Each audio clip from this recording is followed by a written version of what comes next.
Now I have the pleasure of introducing our speakers, Akshata Murti and Rishi-Sunak. As you will hear more about shortly, Akshata and Rishi, both members of the class of 2006, met right here at the GSB. Throughout their lives and careers, they have been dedicated leaders in the private and public spheres. Akshata has spent over a decade investing in early-stage, consumer-focused British companies and currently leads the office of Akshata Murti and Rishi-Sunak, which promotes initiatives to drive positive impact in the UK. She is a trustee of her alma mater, Claremont McKenna College, and sits on the board of the Victoria and Albert Museum. Rishi has spent the last decade in the UK government, where he was Chancellor of the Exchequer before becoming the country's 57th Prime Minister. He was the first British Asian Prime Minister and the youngest person to take on the role in 200 years. He is currently a Member of Parliament and serves as the William C. Edwards Distinguished Visiting Fellow at the Hoover Institution. Together, they have journeyed from Stamford to 10 Downing Street and beyond. Please join me in welcoming Akshata Murti and Rishi-Sunak.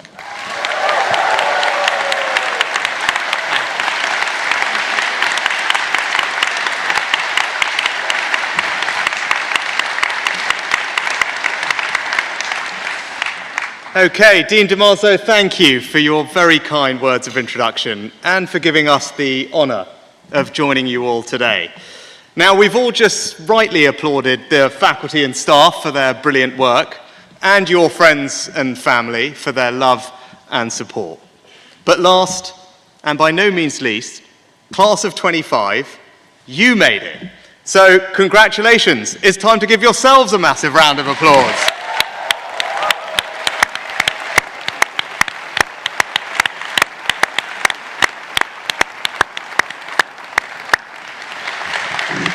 Now, we remember our own ceremonies so well.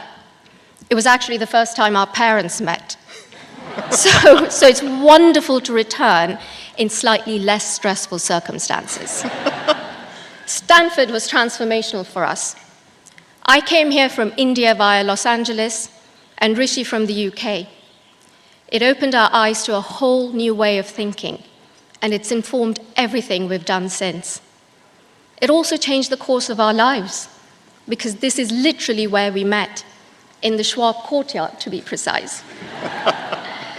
Now, who needs admissions algorithms when, as our then admissions director, Derek Bolton, who's here with us today, has since told us he could see we were meant to be together before we had even met, just from reading our admissions essays alone. So thank you, Stanford. 20 years and 2 daughters later, forget about being the best business school in the world, you're an even better matchmaking service.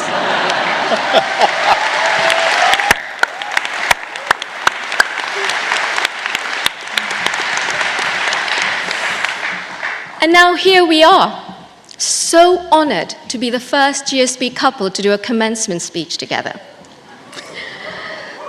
Rishi and I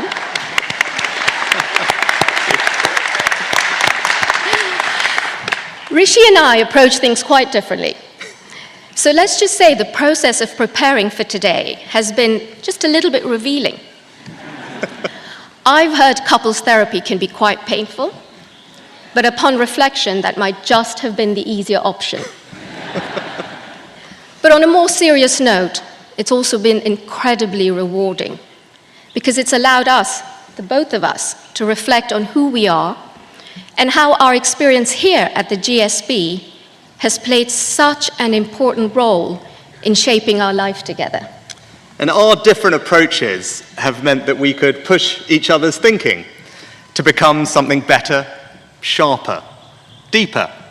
We are each other's force multipliers. And today, we'd like to share 3 lessons that we've learned from our own 2-person tea group, if you will, which we would have found helpful sitting where you are today.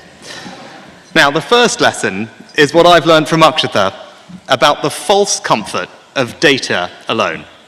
Now, I'm a numbers guy, which was in fact a very helpful way of bonding with my father-in-law, Narayana Murthy, Now, he's a pioneer of the Indian software industry, founded the company Infosys, and he lives by the saying, "In God we trust, everyone else must bring data to the table." And I couldn't agree more. That deep respect for data and analysis has given me the edge in every role that I've had since leaving the GSB. So, well done for surviving data and decisions. But that depth of understanding will be relevant for everything else that you do, the full extent of which will be actually impossible for you to comprehend right now. For example, little did I know that sitting in that class, the techniques that I learnt there would help me 15 years later to understand SIR models, R numbers, exponential growth curves, as our government grappled with a once-in-a-century pandemic. In 2021, after months of lockdowns, the new Omicron variant of COVID emerged in South Africa and started to spike in the United Kingdom. I was Chancellor of the Exchequer at the time, and I was actually here on a trip, visiting with CEOs, investors, Stanford faculty. I got a panicked call in the middle of the night, and I had to cut my trip short, jump on a plane, fly back to Westminster, where I found that there was huge pressure for another national lockdown. Now, I probably would have felt the same if it hadn't been for my understanding of data, which meant that I could interrogate what was really happening in South Africa, and that analysis raised questions for me. But, and it's a big but, that's only as far as it could take me. I used to find comfort in the idea that data could always provide a certain answer, black and white, was reassuring to me. But my wife pushed me to think differently. While I'm the quant in our relationship, Akshata is definitely the poet. From our early days together, I try and join her for runs around the loop as an excuse to spend more time with her. And we'd chat as we ran, or more accurately, she would try to run, I would try to chat. But as our relationship deepened, she'd encourage me to understand that without giving up my love of analysis, I also had to tune in and trust my intuition, born of experience and values, however uncomfortable it made me feel. You know, on reflection, I was seriously unfit and had all the wrong kit, so the running was pretty uncomfortable too. But Akshata helped me see that data can't look around corners. It can't make the decision for you. And through her confidence, I grew to trust my own instinct more too. And at that moment, back in December 21, as Omicron came to the UK, it took intuition and not a spreadsheet to argue strongly against the prevailing belief that we needed another national lockdown with all the serious consequences involved. It was a big call, but categorically the right one. And the reality is, as a leader, the only decisions that reach your desk are the difficult 50-50 ones. Because if a decision could be answered with data or analysis alone, someone else would have made it already. And nowhere is that more the case than when you're sitting behind the Prime Minister's desk at 10 Downing Street. So, here's the thing. As you progress in your own careers, learn to listen to your intuition with as much respect and rigor as you do the analysis. Because if you want to lead, it's not a question of data or intuition. You've got to get comfortable with both. The second lesson is what I've learned from Rishi, and it's about the relationship between big idealistic dreams and small practical steps. I grew up in a country where the gulf between rich and poor was vast. I also grew up in a family where my parents inspired me to bring about widespread change, and I desperately wanted to be in their footsteps. In my Stanford essay, I spoke passionately about education, impact, and service. When I started here, my ideas had crystallized into what I call a form of die-hard idealism, and a quality which I perhaps naively saw then, and I admit now, as somehow morally superior to every other thing. Coming to Stanford, of course, I hope to learn from other idealists with big dreams like mine. What I didn't expect to find, however, was a profound connection with someone whose first question was always how. While we were at the GSB, there was no one more annoying than Rishi when we would go on a run. He would beg to come, and then he would want to talk to me the whole way around the loop. He would wearing these seriously uncool pair of sneakers and three-quarter length cargo shorts. I used to call them weeder shorts, which had pockets everywhere. But there was no one more intriguing than Rishi when he was talking to me about how to affect social change at scale. I genuinely hadn't met anyone my age who spoke like that. Style might not have been his thing, but at least there was some substance. Idealism is inspiring, but he helped me see that if it's untethered from reality, there is no traction. You float without impact. I learned from him that the path to achieving something transformational is rooted in the gravity of tangible steps, in the real world of the everyday. These steps are small, they're detailed, they're unglamorous, but they're also crucial for a vision to bear fruit. When I think back to my time at the GSB, and I think of Jeffrey Pfeffer's class called Paths to Power, actually, Rishi, a class I took as my excuse to spend more time with you, we learned how to get things done. And if you think about it like that, an idealist with nothing to show for it is just an idealist. A practical idealist, however, can achieve the remarkable. Both Rishi and I believe in the power of education to transform lives and to drive social mobility. Both our families are living proof of this idea. But while that's a big dream, the gritty question, of course, is how? What is that tangible next step? In direct answer to that, I founded a program called Lessons at 10 when we were living in Downing Street. It was all about inspiring and educating young people across the UK. And earlier this year, Rishi and I have launched the Richmond Project to give young people confidence with numbers, to improve their numeracy skills, and to build their financial literacy. Examples of big idealistic dreams achieved through those small, practical steps. So what I learned is that actually being practical is a power move. It's not the enemy of idealism, as I once thought, but its running partner. Because if you want to make big dreams a reality, it takes both. And the third lesson is what we've learned together about the importance of worrying far less about the outcome. It's a concept known in Sanskrit as Dharma, the idea that we should gain our fulfillment from simply doing our personal duty rather than from any rewards that may come with our efforts. Rishi and I started talking about this idea without knowing it right at the very beginning, as we were just getting to know each other, when we would meet up at Arbuckle Cafe for breakfast and ponder what the future might hold for us. That, and whether 11 a.m. was too early for some ice cream for Rishi. Now, it really does turn out that 11 a.m. is not too early.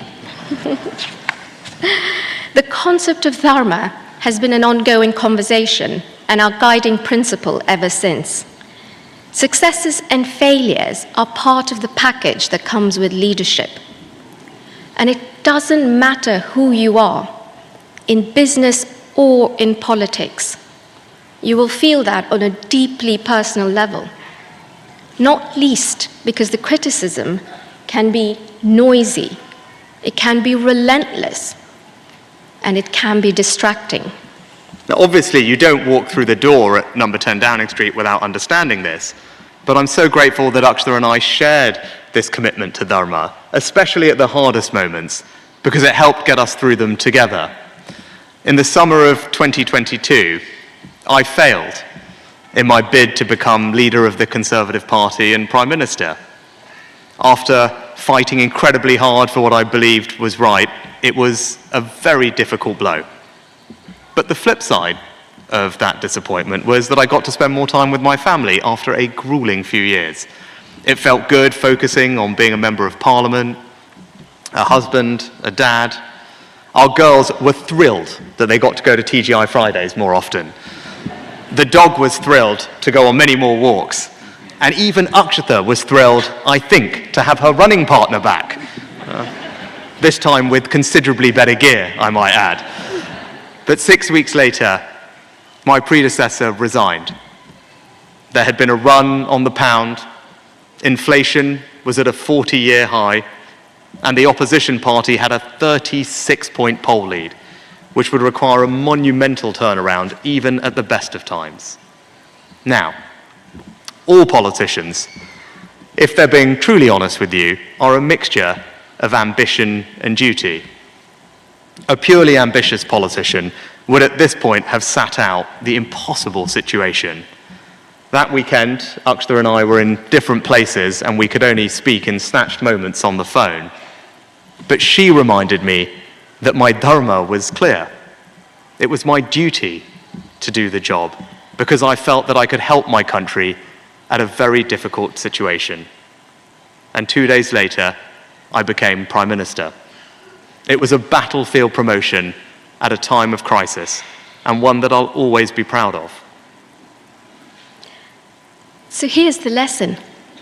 Dharma isn't just relevant in public service. It means that you'll have the resilience and clarity you need to overcome whatever's thrown at you without losing your way or being submerged by ego. It's not only a fulfilling way to live your life, but it will enable you to do much more than you ever thought possible. So, thank you, class of 25, for listening to our story of data, dreams, and Dharma. Now, the potential of your individual stories is immense, but you can't achieve that potential alone. So surround yourselves with people who can and do challenge your thinking. It might be your T group of 2, it might be your team of 22, it might be the person you're sitting next to right now. Whoever they are, find your force multipliers, people who make you think better, sharper, deeper. And stay open to what they say. Sometimes it will scare you. Sometimes it might annoy you. But always it will help you become a better person. You will all have forged such strong friendships here. Take care of those relationships, and especially the differences between you, because they might just be the most consequential forces in your life. And as our own fantastic class of 06 prepare for our 20-year anniversary next year, and as the GSB celebrates its centennial year, a final thought. We were the first Stanford graduates to live in number 10 Downing Street, but both Akshata and I have every hope that we are not the last to live behind an important door at an important time, because the world needs global leaders like the ones being honed right here. We know you're all going to make Stanford proud, and we'll be applauding you all the way. So, get out there, change lives, change organizations, change the world.